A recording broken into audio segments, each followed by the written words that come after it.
হরে কৃষ্ণ হরে কৃষ্ণ কৃষ্ণ কৃষ্ণ হরে হরে রাম হরে রাম রাম রাম হরে হরে।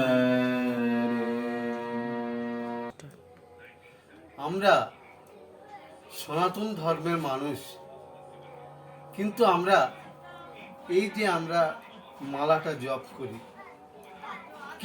অনেকেই এই মালাটা সম্বন্ধে কেউ জানে না, অথচ আমরা হিন্দু সনাতন ধর্মের মানুষ। অনেকে বলে তোমার হাতে ওটা কি গো, তোমার হাতে কি লেগেছে নাকি?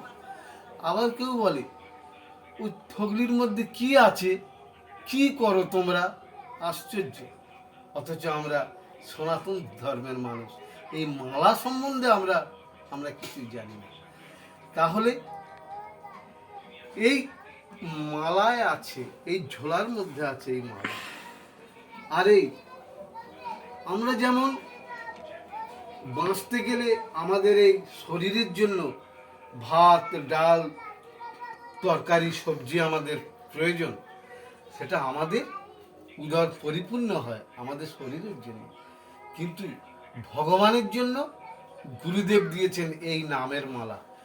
এই নাম আমরা যত জপ করব, তখন আমরা এই ভগবানের সেবাটা করতে পারবো। এইটাই হচ্ছে ভগবানের খাদ্য। তাহলে আমরা নিজেদের শরীরের জন্য আমরা সব কিছু পাচ্ছি, সেবা করছি, কিন্তু ভগবানের জন্য এই নামের মালাটা আমরা সবাই দিতে পারছি না। তাহলে এই নামের মালা কোথায় নিতে হবে?